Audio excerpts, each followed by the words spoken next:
Goddamn. So after my phone was being a fucking pussy and interrupted us, and Gio wouldn't stop yapping, and he wouldn't let me go on my monologue and finish my story because He's Sigma. he needs to intersect Sigma Alpha. and reflect. And actually, this ties into what I was going to talk about. Okay, because it involves the Tao. Now, recently, let me Did a rephrase. segment of that. No, let me rephrase so that you don't cut me off this time. Okay, I went through a period recently where honestly I've been in kind of a slump. Right? Told you, right? No. Let me talk. Just let me talk. Just let me talk. I went through kind of a slump. Okay? Stopped going to the gym as much, right? I was sick. I had all this shit going on. Smoked weed. Yada, yada, yada, blah, blah, blah, blah, blah. I haven't been working as hard, whatever. And, What do you mean, whatever? whatever, because it's not the point of the story. Let me tell you the point of the story. Let me finish.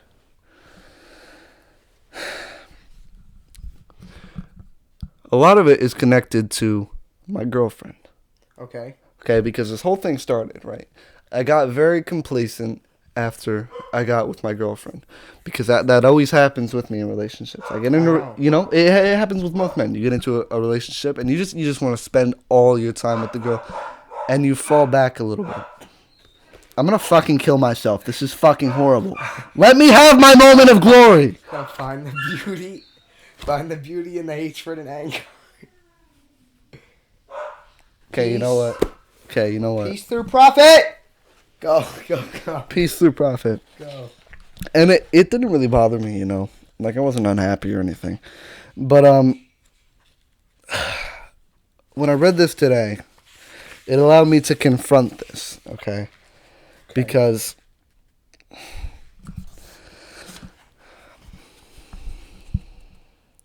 let me think about how to put this.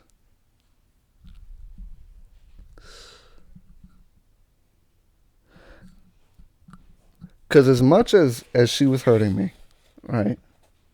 And I'm not gonna say hurting you. I'm not gonna say hurting me. I'm not gonna say hurting me. How are we gonna as much as I was hurting myself because of this has always been a chronic weakness of mine. Just all right, listen. Do you want me to read it? No. He doesn't want me to read it. At first, love is a vacuum that takes courage from your heart. You're scared around a woman you love. You're not the same tough dude, the same thug. At first, love weakens you, but soon it makes you strong in ways you couldn't imagine. Love is the first two steps, knowledge and wisdom coming together. It's 1 and 2. Put them together and you get 12. The 12th letter in the alphabet is L, which stands for love. If wisdom is like water, so is love. It dissolves you and then rebuilds you stronger. It's like when you have your first child. You've never felt weaker in your life. Your love for that child makes you vulnerable, but also makes you stronger because you'll do anything to protect that child. So love, like wisdom, dissolves you and then resolves you. It breaks down your ego and puts you back together again properly. When love doesn't find its way into your heart, you die. That's what happened. So, whose book is this? This is The Tao of Wu by RZA, right? Wu-Tang. He actually has some profound wisdom for a rapper. You would be surprised. But I was thinking this morning. Really? They go through a lot. I was thinking this morning about wisdom and how a lot of the things that I like to think about are relatively pointless. And I didn't see how they were helping. Right, talking about the sublime and all this shit. And I would be much better off if I could be a fucking politician or something. Or if I could talk about stuff like you. Okay, and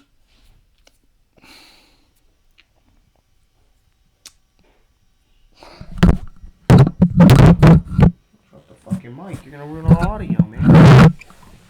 So what he was trying to say there, or related back to, I don't know what he was trying to say because he can't even say what he was trying to say, but it relates back to the circle. Let me read you what I was trying to say because it's impossible to escape the circle. He's gonna read it to us. I don't know why I'm trying to say. My brain's kind of cooked from my sickness. This podcast is shit.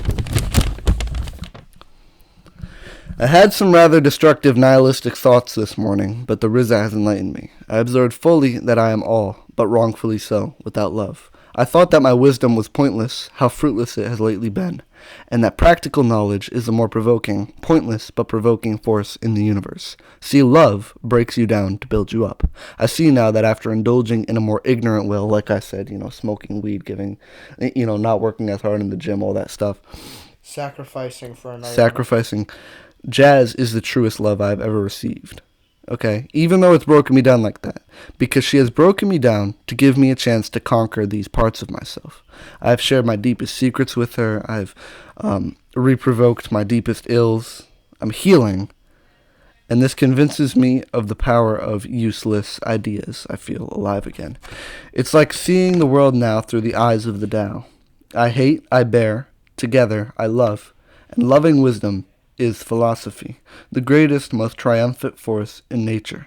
I am no longer upset by fools. The dot in the Tao represents the piece of them in me. The little black dot Christians call God within you, and the vast open sea. I am at peace with consequence and immune to all affliction. Amor fati, my life is a statement. So, I've noticed that when you have a profound mind and you go around in a circle like that, that it cycles you through, the opposite. It's the Tao, right? So you feel disenchanted with the works, and then you become enchanted with the works. Everything feels mundane and pointless, and then it feels like it has a point again. And it's all driven by wisdom. What do you think about what I've said? I like the concept of sacrifice for another because, as you mentioned, when you're in any relationship, your time goes to them and you devote yourself to them, but you realize that in that devotion to another thing, you cannot stand or hold yourself to your fullest potential.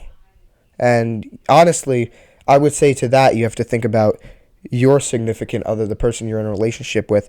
What are you giving up stuff that you had when you met them to impress them now that you already have them? If I was ever in a relationship and I put this, and I don't make empty promises, I would promise to her that I would work every day just as hard as I did when I met her to meet her, and work harder and harder and harder, because you don't give up. And what many people like you struggle like this, and I'm not just saying it's you, many people struggle, and I bet anybody that's watching this would struggle with that if they were in a relationship, struggling to meet their fullest potential that they had even before, and now they're lacking on.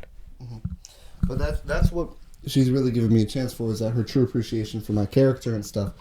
She stuck through with me. This is probably one of the longest real relationships that I've had, and has given me a chance to work through this tragic flaw that has always lost me all the women that I get with.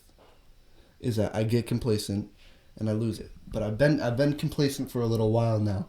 And like I said, You lose the touch you had when you met her. I'm not afraid to admit that I've been being a pussy, because I'm not being a pussy anymore. I've gotten back on track. I'm here, I'm working, I'm thinking, I'm better. I'm in the gym, I'm working hard, I'm going to make more muscle, whatever. Progress. And that's the truest love that I think anyone can give me, and that she's truly gifted me something. It's that I've had doubts that, she was going to pull me down, and the thing that stuck me through it is that I see something inside of her that I'm willing to sacrifice myself to awaken with her and her. Because truly, I don't care about myself. What I care about is art. What I care about is work. I could care less about how I'm doing, how I'm feeling, but as long as I can create stuff and I can help someone, I'm doing the best I can do. And that's a very masculine part of me. That's a very masculine part of all men, is, that service that you give. That's a big part of purpose. You have your gift. You have the thing that you use to... No, sorry, let me backtrack. You have your gift, which is this innate capacity within you. For me, it's writing. And then you have service, which is how you're going to use this to help the people around you. And becoming that and forgetting about myself and my ego, like I said, I've been the Tao, but in the wrong way. I've been the fool, when really I can be the wisdom in contrast to fools. Right. You were played in the wrong sense. Mm-hmm. But it's taught me so much now. My eyes are opened. It's another evolution. That is the gift of a woman. Would you say your motivation has increased or decreased in the relationship, though? Has it increased or decreased? Because I say overall, it's decreased from my eyes. Well, it's been in a weird flux, because when I'm not around, this is a hard thing to explain, because I forget about everything when I'm with her. Right? I'm certainly not hoping present. You're having philosophical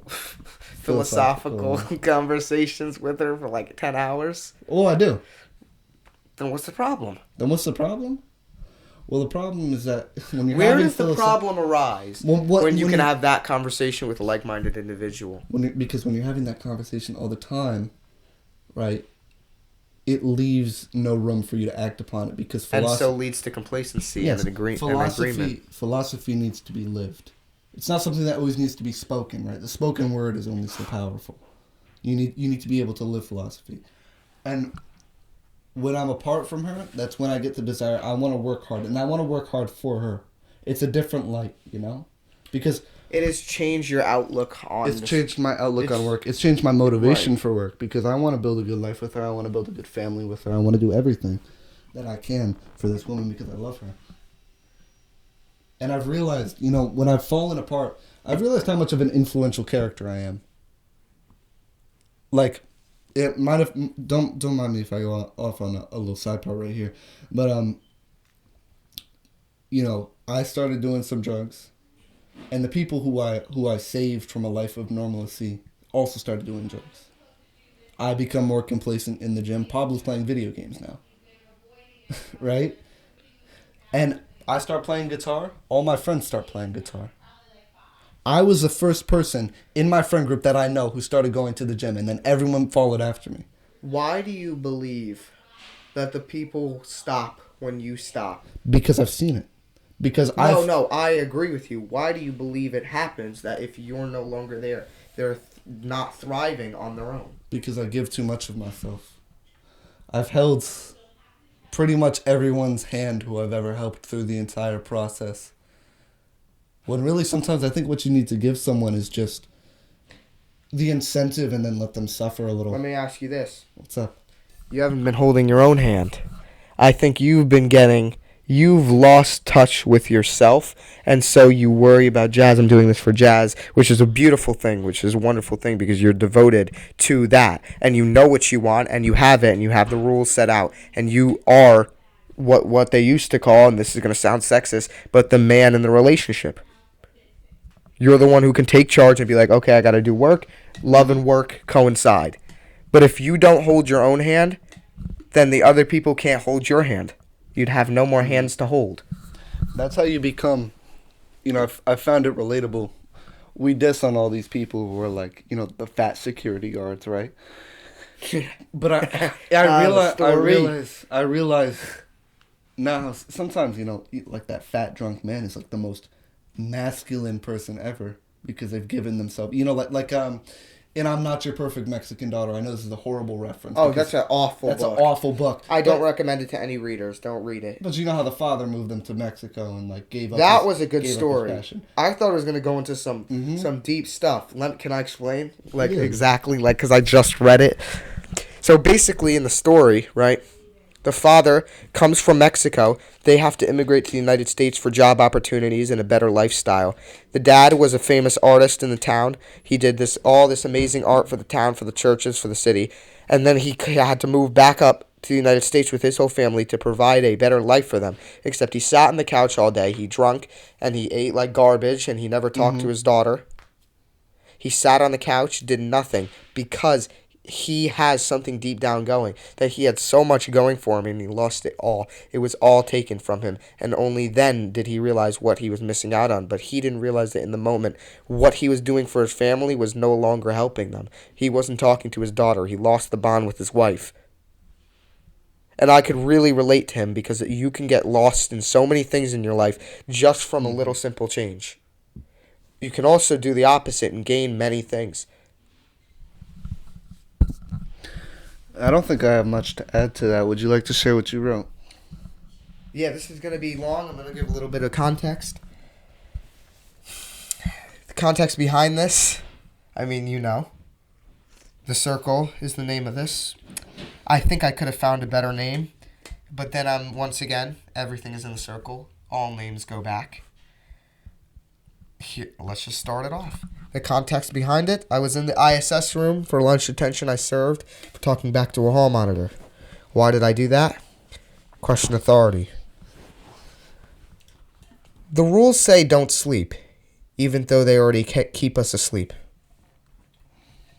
They keep the world asleep. The more asleep you are to the obvious, the easier it is to control your mind and control the system. The walls of the place had 4 signs. I remember 4 signs. I have pictures of them on my phone. 4 signs in there. The rules laid out. All school rules apply in the ISS room. No sleeping, no hoodies, no phones, no headphones. School Chromebooks are permitted for classwork only. Your activity will be monitored. I was lucky enough the teacher in there didn't monitor my activity. I got lucky, somebody who was actually conscientious of what was happening. They were normal in the sense of it was barely there. Either ways, why does the ISS room say don't sleep all over the rules? What does that mean to be attentive in an environment similar to that of a solitary cell? Who are they to discriminate against their own kind? They have given up on themselves. They were me, I was them. They were us once. Who are they to separate themselves from their own kind, turn in the pack and no one blinks an eye? Let it marinate. It's hard to write the next line, to know where I came from 5 years ago. I had no spectrum, scale, of any endeavor to take on and conquer. Though how do they, in 5 more years, expect us to have grown and be conclusive on one decision, one life, until our 70s or past? The mind never stagnates. I can't stop to set up my life now and tell you where I'll be, what I'll like, or what I want, even at 80 years old. I'm sure you can relate that this is... they can't... They force upon. And it's almost like, well, why would you do that? That's like when a lion in the pack turns on another lion. That's why I think it's kind of it's kind of important to question authority. That's exactly what I said. Because I remember when we wreaked havoc the other day, right? And Miss Rose took me to the office. They put you in the ISS room. Correct. Right? She talked to me. She looked at my grades. She was like, she said the thing she probably said to you the first time. Oh, you're a good kid. Why am I seeing you in here? Right? And I always get kind of dumbfounded in the face of authority, and I think that's maybe like a childhood thing, because I was always told to be very feminine, very quiet when I was a child. But I respond like a... Yeah, you respond like a beast. Or a jerk. Mm-hmm. Right. Mm-hmm. You call her a bitch, you call her whatever. Because in my house, authority is always here. But I think that if I do that again, which is gonna happen, and she calls me and she asks, why did you do that again? And it's not about being a dickhead. It's about getting your point across and realizing that it's about a statement. You have a statement. Remember in the final piece of this, that's what I was thinking about when I wrote my life as a statement, right? So, if she were to ask me that again, I would say because it keeps me conscious, right? Not conscious. It doesn't make. It doesn't. Well, keeps you awake. It stops me from being conditioned. Yeah. You know. You can only be put through the car wash so many times. She'll say, it's a system. There's a reason you guys got to stay in the lunchroom during lunch. You can't just walk around. You get it's not fair. Mm-hmm. That's what she said to me. But you don't play by the rules if you want to be successful. Do you know what I said to her? What? I said life isn't fair. I said life has never been fair for any of these kids here. I have it semi-easy. These kids have it really easy. The kids with no parents, they have it really easy. They can go out any day of the friggin' week and go out and do something illegal, go make money, and go get the job done. Do you know what would happen if I came home one day and said I made money for making drugs? Or selling drugs? Parents would scold you. No, I'd be killed. It would be the end. That's so. It's ridiculous how she wants to say, and this is not a rant, but it's about to become a rant, and it's going to be a very backed by science rant, backed by history rant, of why the outdated system is there as the sentient no to create the rat slave that they want. They want workers, not thinkers. That's a very famous quote. Very famous quote. They want workers, not thinkers. People can't tell what they want. Well, because if they had thinkers, we would be running everywhere like we do. Uncontrolled. Mm-hmm. the people who don't watch TV. You don't control a philosophical mind because a philosophical mind. I really want you to watch that movie I sent you. They Live. Mm-hmm. The movie They Live. If you guys know that movie, please watch that. That is it. That is going to describe everything I just described up. People can't tell what they want. Things change. Times change. Change is good to recognize and welcome the fruitful experience. The mind is granted a change in what spikes the dopamine and what is loved and resented. The beautiful rush of experience is fascinating, yet let's not stomp the curiosity and cure the quench for knowledge. Let us be connected, speak and discover. The people of today influence my words tomorrow. Thank you, brothers and sisters. That's what you're supposed to do. That goes back to the faith, though. It says in the prayers, we say give thanks to your brothers and sisters, your fallen brothers and sisters. The connectedness there is what built the community. That's it. Those words, those 5 words. Thank your brothers and sisters. Solitaire is the punishment they want you to put upon the strong. They want you to be okay with putting this upon the strongest people. Here's the thing that they've got wrong. See, this is why wisdom will never die. Because solitude is the punishment, like you said, but solitude makes a mind stronger. Right? It makes it the ultimate strength. It does. Because the strong body has nothing but a callus to the strong mind. It's an outside. And I'm going to talk about that later. I still have quite a little bit. When they come to build a wall between us, they change these things. The change so unbeknownst to any, the ones who awaken from the slumber to destroy the wall are put to rest. If you make the bullets and the band-aids, violence and separation is profitable entertainment. A true revolt is to join together and celebrate for the ones they have yet to take. Redeem your reward of freedom. Take the step to progress. Kickstart your mind. Command your feet to walk. Command your feet. Courage. Courage is what comes before love, like in the quote that I read before. You know, you're afraid of a woman before they break you down, and then it builds you up. Because that's what wisdom does. It breaks you down and builds you up. But fear is what narrates the world. It's not pain. It's not love. Right? Because you'll suffer an equal amount of pain being successful at something you hate as you will not achieving anything and being a starving artist. It's fear. It's the degree of fear. It's different forms of pain, but it's about the degree of fear because it's scary. Fear breeds creation. It's work. It's fear. It's scarier to be the starving artist than it is to be the successful slave. But the pain is equal, just on different scales. That's all I want to add.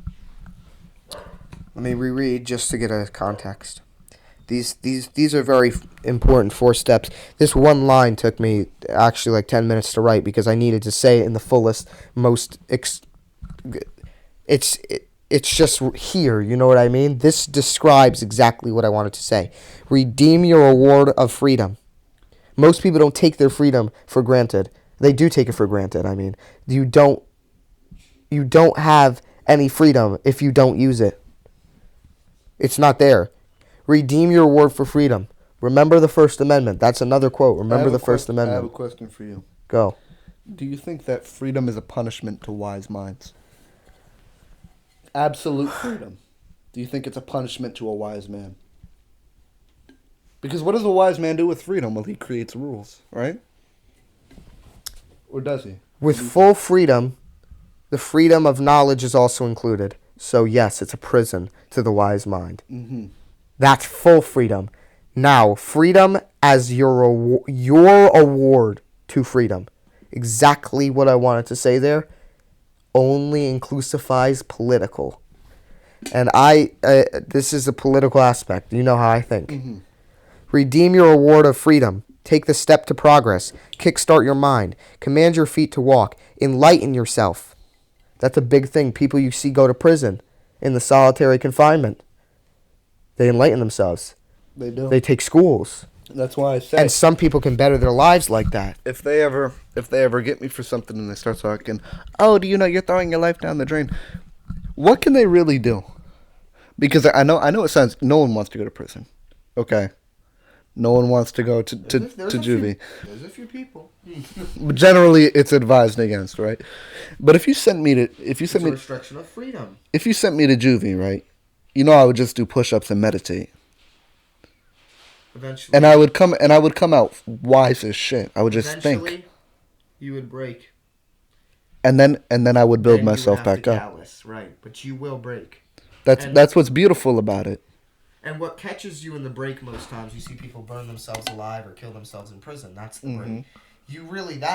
You have to be a supreme mind, or you have to be actually like insane, like actually insane, like missing like 40 chromosomes. Like you have to be like insane to be able to survive that. Knowing you're on death row and you heard about that one guy on the Joe Rogan podcast that was on death row for like 15 years. He was in prison in the system for like 30 years. He didn't do it. Mm-hmm. DNA testing came out. He didn't do it. And he wasn't guilty. That's what I mean. He didn't. Yeah. He wasn't even supposed to be there. He wasn't even there the day of the crime. Mm-hmm. He tried to escape 3 times. They put him in a maximum facility. Imagine the mind you have to have. Amazing. You can't sit there and talk about it and not cry. He talks about it and cries every single time, remembering the strength that was impossible in the moment he's in right now to have. He was in a different level, he was at a different comprehension. Like I said, insane. Mm-hmm. But then mental. And that goes back to, when you have your freedom restricted like that, when you're placed in solitude or whatever, or that type of situation, it's not really a punishment.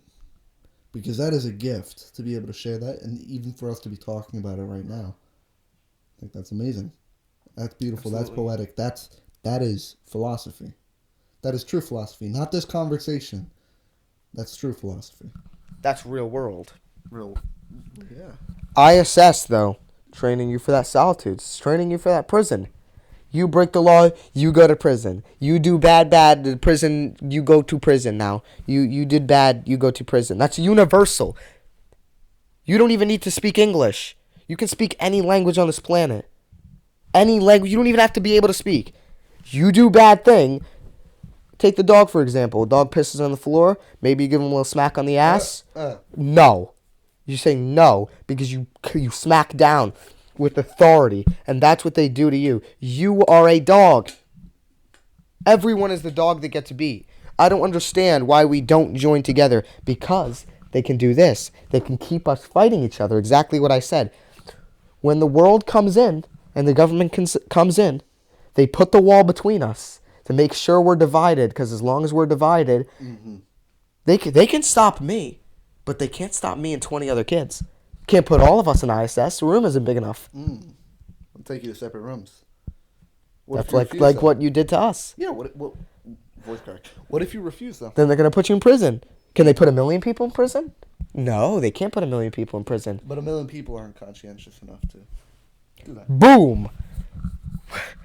That's why Why? Same thing with you and Dominic, right? Same, I guess on a core level, ideological belief. He hears that you're a Catholic, though, and he's a Christian. Yeah. And he's like, oh, he wouldn't probably never join forces with you. It's small divisions like that break apart 1 million people that don't have the same will. Even though they have the same will, it can't manifest the same. Now, doing it on a mass scale is a different thing, and that's what they've done.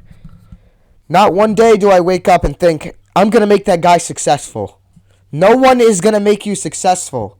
Do it yourself now. Confidence reigns supreme. That's what we were saying earlier. Have the audacity to make the first move on the chessboard. Stop playing for pieces. Go for the checkmate. People say to me, the first step to strong work ethic is removing the distractions. And for that, I say only you can pull yourself out of the burning pit. Only you can save yourself from the burning pit. Only you know what's it going to take to be truthful with yourself. Do you deserve the life you give yourself?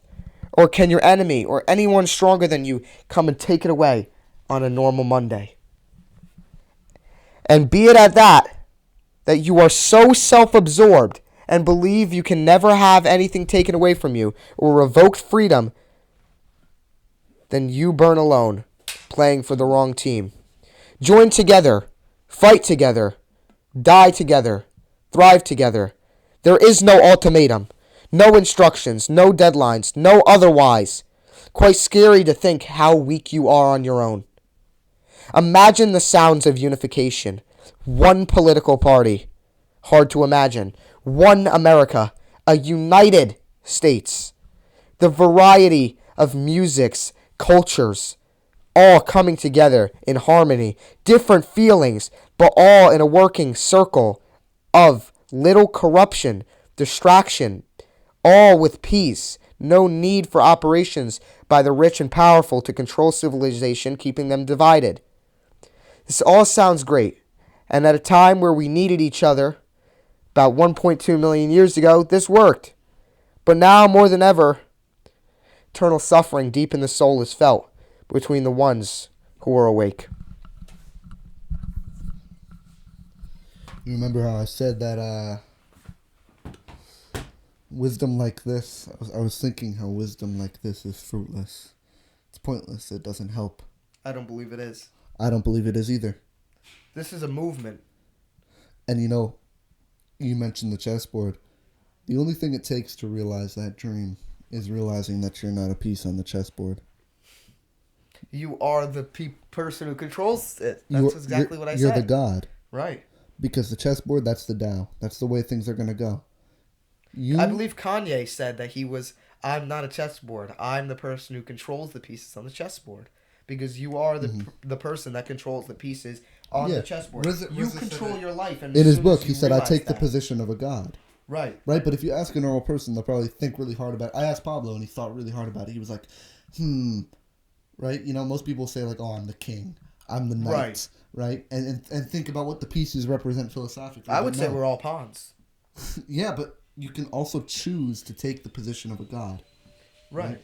I think that what it means to accept God, and we're going to leave subjections to what that means. We're not going to go into that.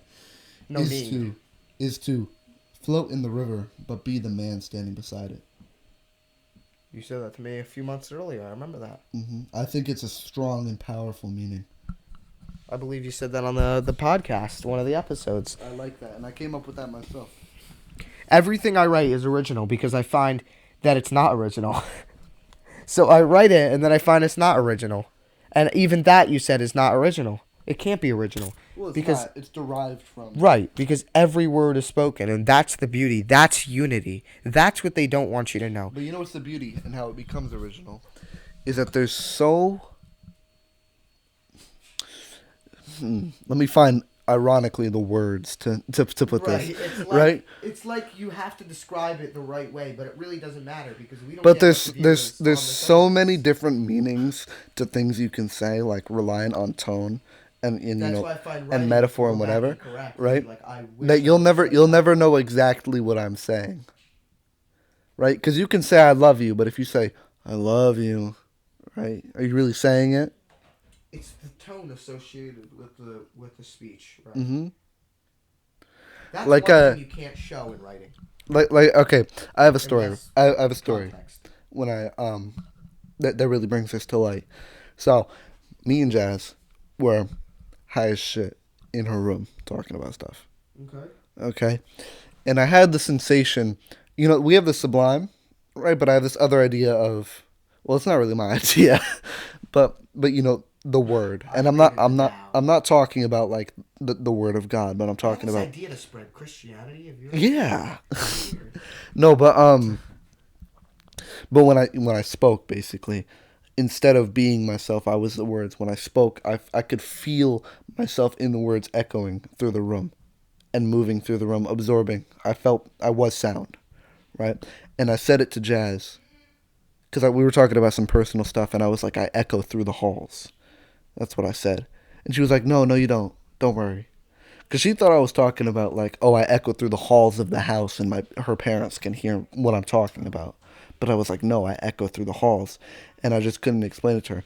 And she still probably to this day thinks that I'm talking about that, or she doesn't remember it at all. But I just thought about how many subjections there are to what we say. Yeah. You will never know exactly what I'm saying. Yeah. I mean, I can get a understanding of exactly what you're saying because I can write you. Mm-hmm. You can't write a mind so unfamiliar. You're not that unfamiliar. An unfamiliar mind to me would be somebody, and this is going to sound like, oh, well, how do you not know what's going on in his mind? Because how would I know when he's Evan? Mm-hmm. Yeah. How? I was just thinking, I was like, dude, how the fuck do I know what he means if he said something smart? For all we know, lotate What or is- fade from his mind can mean something endlessly profound. And he probably thinks it's hilarious. Peak humor. Nice. Haktua. I think, unless you want to do closing remarks, I think what I covered today in this segment was one of my best all times. And I'd love to make a few clips, and I love to hang up that writing on my wall because I think that every day you need to remember that just because we're so divided now doesn't mean that at one point we weren't. We were always... There was a time where we were together, but we were always in this system, we were always divided. It was built for division. And it's sad. It was built for division. Racism wouldn't even be a problem. But they want us to be divided. If one day racism could be solved, it would be solved. And everything about racism would be a stupid joke, just like Hawk Tuah, that phased out. It's garbage. It doesn't matter. It really doesn't matter at all. There's very, very, very little specifics towards races. It's bewildering that some people still believe that we're racist to each other and that the system isn't racist and the system, it hasn't made us. The system was designed when there were slaves. Remember that? Mm-hmm. Lincoln wouldn't have freed the slaves if he didn't have to. The division in the system was great. Do you know how profitable slaves were? Keeping the people divided. Do you know how profitable the division of people is? Very, very profitable. This is the word I want to spread. Togetherness. Now, I don't know what's going to come with it. It's a very dangerous job because not even Tate talks about togetherness. We want to unite people with true wisdom. Yeah? Is that a good way to put it? That's a perfect way to put it. I think that's a good closing statement, but if you would like to keep going, I have a completely different topic of something that I wrote. Would you like to keep going, or would you like to put this in a different episode? We can do 2 episodes. I feel like we are at a conclusive. All right. Beautiful closing statement. Thank you for watching. Hope you gained something. And remember, philosophy isn't philosophy if you don't live it. Take action. By nature, you must.